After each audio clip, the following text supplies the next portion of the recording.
Some of 3 numbers it is 18. So 3 వాల్యూల మొత్తము 18 అంటే ఏ plus B plus c is equivalent to 18. Okay, and the sum of their squares is 36. So squares a square b square c square, sum a square plus B square plus C square, అది 36. Okay, the difference between the sum of their cubes, మూడింటిని కూడి cube చేస్తే a plus B plus c whole cube minus 3 times their product. 3 times their product ఏమవుతుంది sir? Right, ABC. Sum of their cubes, sum of their cubes అంటే ఇక్కడ చూడండి sir, A plus A square plus B square equivalent to 36. Difference between the sum of their cubes, cubes అంటే A cube C cube B cube C cube, difference between the sum of their cubes minus 3 times their product, minus 3 ABC value ఎంత అన్నాడు? ఏ plus B plus C ఇచ్చాడు, A square plus B square plus C square 36 ఇచ్చాడు, A cube plus B cube plus C cube minus of 3 times of ABC. దీని value కనుక్కోవాలి అని అన్నాడు. మనం ఏం చేద్దామంటే ఇటువంటి క్వశ్చన్స్ని సాల్వ్ చేయడానికి ఒక చరరాశిని 0 అనుకుందాం. Let C is equivalent to 0 అంటే ఏ plus B is equivalent to 18. A square plus B square ఎంత సార్? 36. సి 0 అనుకుంటే ఇది 0 పోయింది, ఇది కూడా 0 పోయింది. అంటే నాకు కావాల్సింది A cube plus B cube. A cube plus B cube అంటే ఏ plus B whole cube minus 3ab into A plus B, minus 3ab into A plus B. Are you all with me? అందరికీ ఈ logic అందరికీ అర్థమైంది అనుకుంటా. I hope till here it is clear. మనకేం కావాలి సార్? Right, AB కావాలి. A plus B whole square it is 18 square అంటే 324. అంటే A square plus B square plus 2ab it is 324. A square plus B square ఏమో 36. 36 plus 2ab ఇది 324. 2ab ఏమో 324 minus 36 అంటే ఇది 8, ఇది 288. ఏబి ఏమో 140 ఎంత సార్? 144. ఏబి ఏమో 144. ఇలా చేయడం వల్ల మనకేమొచ్చింది? ఏ ప్లస్ బి వాల్యూ తెలుసు 18 cube minus 3 into a b value తెలుసు 144 ఇంటూ 18. నౌ ఇక్కడ చూద్దాం సార్, మనం ఇక్కడ ఏం చేద్దామంటే right most non zero digit కానీ unit digit. 8 cube 8 8s are 64, 4 8s are 32, 2 minus 4 3s are 2, 2 8s are 16, 6, 2 minus 6 అంటే మైనస్ 4, 2 minus 6 అంటే minus 4. Are you all with me? Now ఇక్కడ చూద్దాం సార్,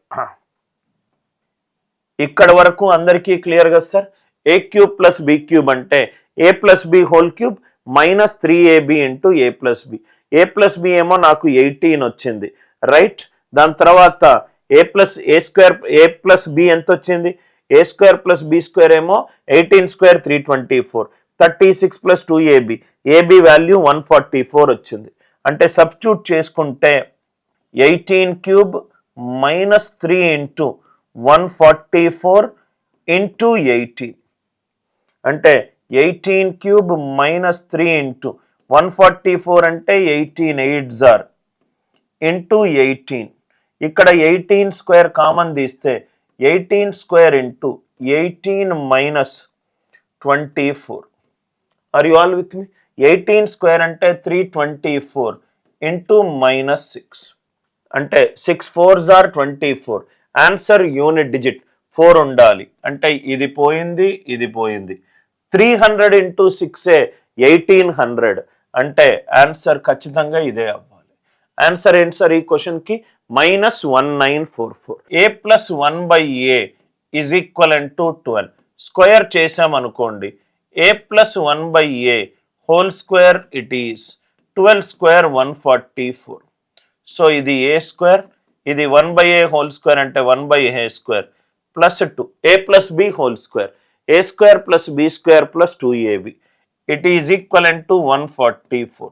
144 రైట్ హ్యాండ్ సైడ్ వెళ్తే 144 minus 2. ఈ క్వశ్చన్కి answer ఎంత? 142. ఈ క్వశ్చన్కి ఆన్సర్ ఎంత? 142. 142. మీరు ఇలా కూడా చేయకుండా మీరు ఇంకో పద్ధతి ద్వారా చేయొచ్చు. ఇది మెథడ్ 1.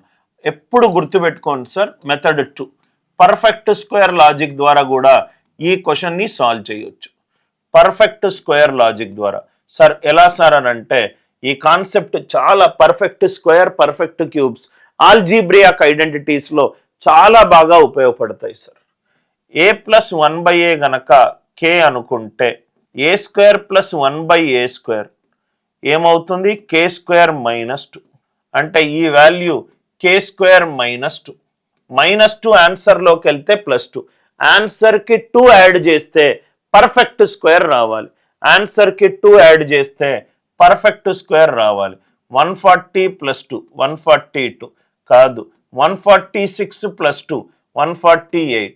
ఏ పర్ఫెక్ట్ స్క్వేర్ కూడా 2, 3, 7 or 8 తోటి ఎండ్ అవ్వదు.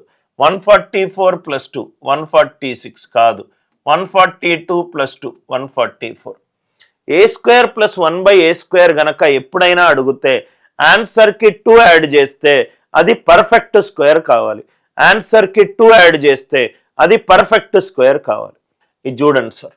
So √x + 1/√x, √x + 1/√x 7. ఇది squaring on both the sides. రెండు వైపులా స్క్వేరింగ్ చేస్తే, squaring on both the sides, రెండు వైపులా స్క్వేర్ చేస్తే √x హోల్ స్క్వేర్ ఏమైంది? x. 1/√x whole square 1/x plus 2ab plus 2 7 square ఏమో 49. 2 రైట్ హ్యాండ్ సైడ్లోకి వెళ్తే x ప్లస్ 1/x 49 - 2 ఎంత? 47. అంటే x ప్లస్ 1/x ఏం కావాలి? 47. ఆల్రెడీ నేను ఇప్పుడే డిస్కస్ చేశాను. దీన్ని స్క్వేర్ చేస్తే ఈ వాల్యూ అయింది, దీన్ని స్క్వేర్ చేస్తే ఈ వాల్యూ అయింది. అంటే ఆన్సర్ k² - 2 ఫామ్లో ఉండాలి. అంటే ఆన్సర్ k² - 2 ఫామ్లో ఉండాలి. అంటే ఆన్సర్కి 2 యాడ్ చేస్తే పర్ఫెక్ట్ స్క్వేర్ రావాలి. 49 పర్ఫెక్ట్ స్క్వేర్. 51 + 2 53 పర్ఫెక్ట్ స్క్వేర్ కాదు. 49 + 2 కాదు. 45 + 2 కాదు. ఆన్సర్కి 2 యాడ్ చేస్తే పర్ఫెక్ట్ స్క్వేర్ రావాలి. x² + y² 280, xy 120 right. x² + y² ఎంత ఇచ్చాడు? 280. xy ఎంత ఇచ్చాడు? 120. మనకేం కావాలి సార్?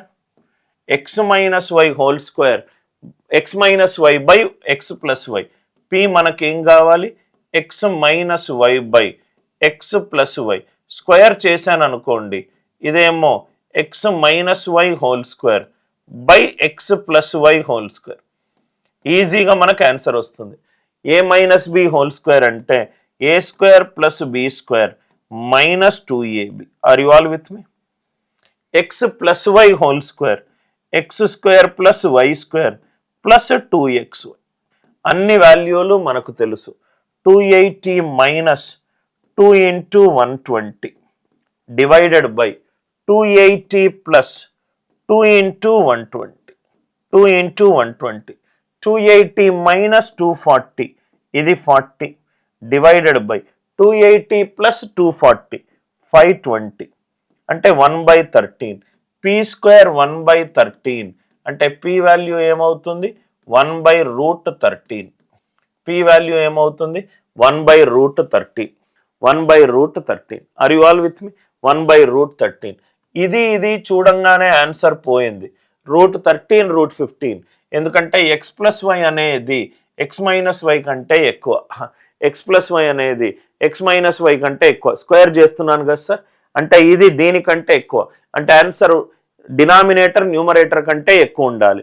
√13 √15 అయ్యే ఛాన్సే లేదు.